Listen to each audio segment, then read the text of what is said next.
Hello. This is a real steel G-drop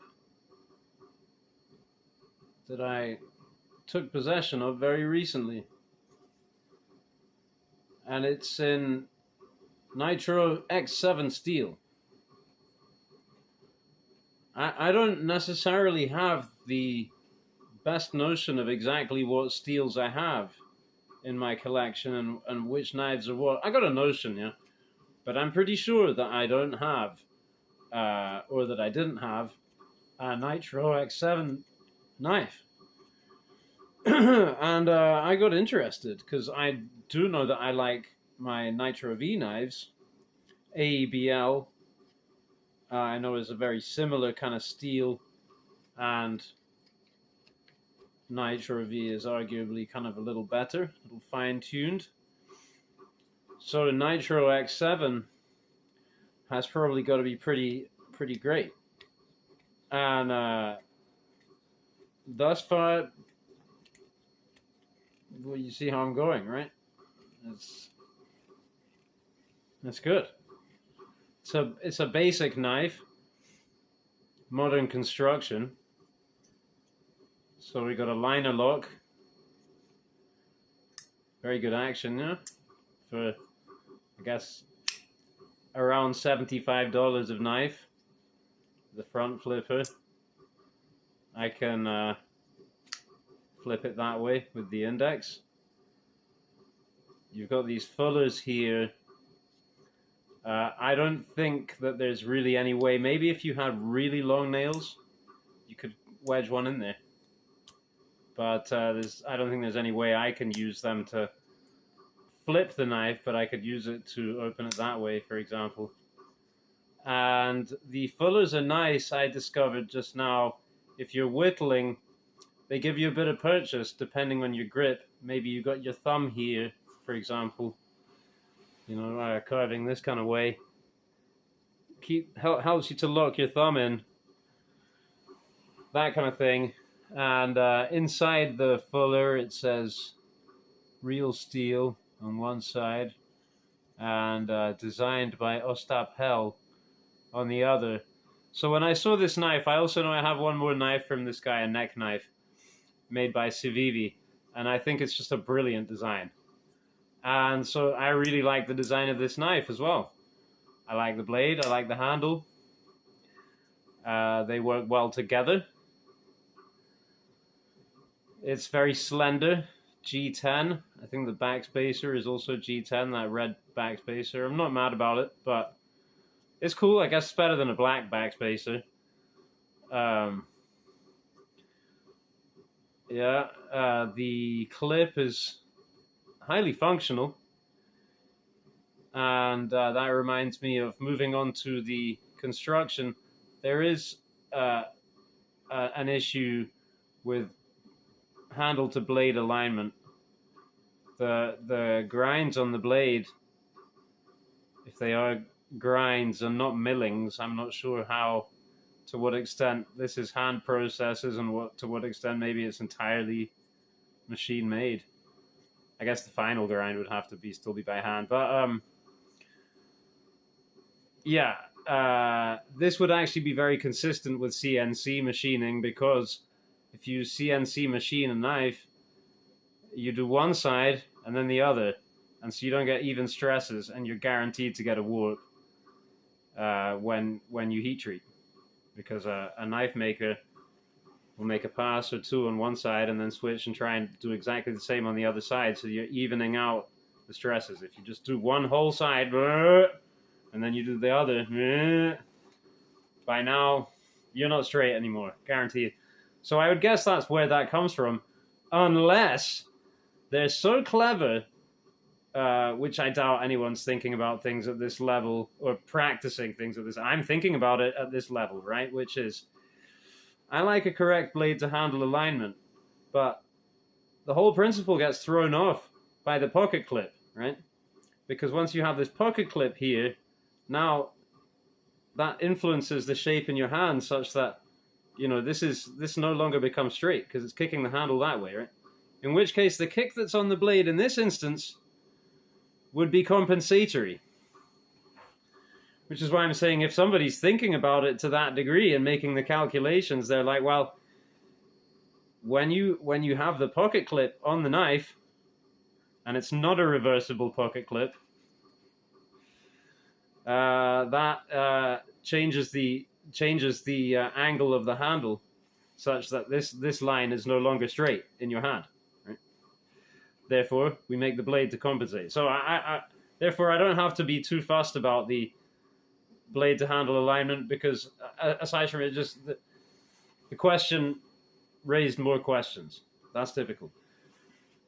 I started by I tested the knife. I cut some different kinds of paper, and it was performing well out of the box, very nicely out of the box. So good to go. And then I started cutting cardboard and actually taking note of how many inches I was cutting. I thought I'm gonna only cut cardboard with this until it's done. I'm gonna chart everything, and then I just decided, you know what, I don't care that much. I just want to cut with the Nitro X7, right? And I want to cut on it naturally. So I got the diamond stones out, and I've been using this one and tuning and testing, and this lilac wood was soaking, so it isn't hard and tough and sear like this pin that I was whittling the other day is hard. But this is nice, very nice carving, but it's got a really gnarly bit here, because this was down at the base of the thing where it ripped off the branch, I guess it was. So gnarly bit here, and there was a knot here. I practically just removed, the whole thing, because it was a nice, I don't know, ½ inch of thick at the thickest point knot of the pink tough stuff. Yeah, I feel like whittling lilac wood gives me a very good notion of how a steel can perform, because one thing is how it actually cuts, which I got a paring knife up there that I made from a cheese knife that would cut like this knife does right now, or better. But it's this old Crovan steel that it takes a wicked edge, and if you're only cutting food, it'll hold it okay. But if you took it to this, it would wreck it within a minute or two, I think. It's just, then it's very thin, so you're still cutting, but your apex is all. But this feels very stable, right? This is a slip of a knife. It's not. Times I'm thinking that's about a 1/16 of an inch blade stock. High saber grind, nice and flat. The thickness behind the edge, I didn't measure. I have this really cheesy pair of calipers here that come from the Tractor Supply. They're plastic, and they only go up by 0.5 increments. But I think we'll be able to get a reading. Yeah, so I mean we're already. Okay, so right down here at the heel, we're under 20. We're allegedly under 20 thousandths. So, but not by much, actually. It can't be. So, probably, whatever, 15, 17 down here, 20 up here, and then at the belly, it felt like it was a lot thicker. But, of course, the calipers aren't giving me an accurate reading, so if that's...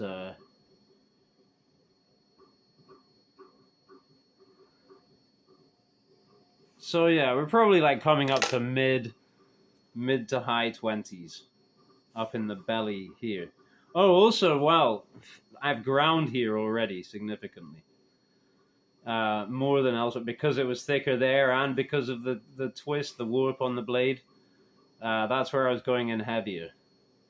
So I have taken down the behind the edge thickness up in this area here somewhat. But the calipers are, I mean, piece of shit calipers really. But I mean, they're fine. You know, I would keep these with my thickness planer for measuring thicknesses of wood, and then they're absolutely fine. You can't scribe with them because they're plastic, and you can't take knifey measurements with them. And they're not that much cheaper than I think they were. I don't know. I think they were like $10 or something, and for 20 you'll get something pretty decent. Anyway, back to the knife, the Nitro X7. Sharpening, it feels great.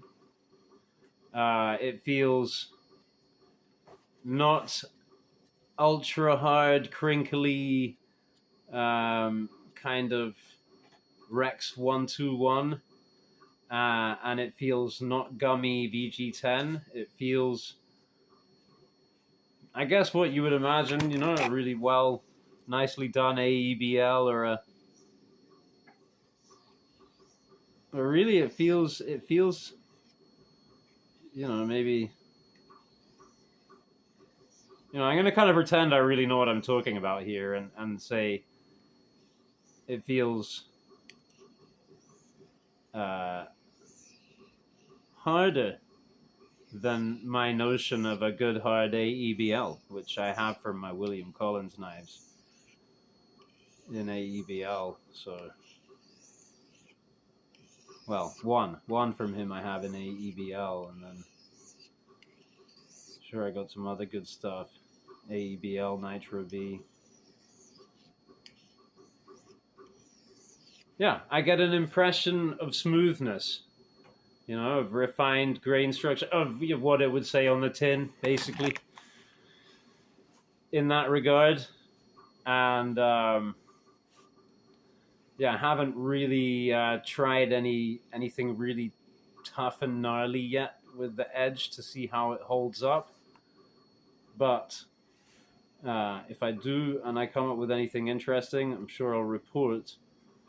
And then another thing is that I have another knife in the same steel on the way. And it's a Solingen knife. And I'm actually blanking on the name of the manufacturer right now. But anyway, we have that to look forward to. It's a bigger knife and it's a fixed blade. And it looks like it's the manufacturers are people who know their business. It's an old Solingen mark that was about to go out of business, and then somebody swooped in who owned his own knife company already and took it over, and so they kept going. Funny because I would be able to look it up for you, except that I'm using the scanner thing to film myself, so I can't go and scan for information right now. Well, that was it really. I don't know, I was sat here whittling and using this and listening to some music, and I guess I like making videos now. I'm kind of hooked on it, and sometimes I just make a video like this and I listen back to it and I think, well, that was trash, and I trash it. And imagine, because if you've seen some of the videos I actually post, imagine how bad that stuff must be. But, you know, I enjoy the process and I learn, and maybe that informs videos that I make later on. So I guess I'll stop now and I'll listen to this. And if you're listening to it, it's because I thought it was okay. Unless you're me listening to it right now, in which case, you know, over to you, future Eric. Thanks for listening.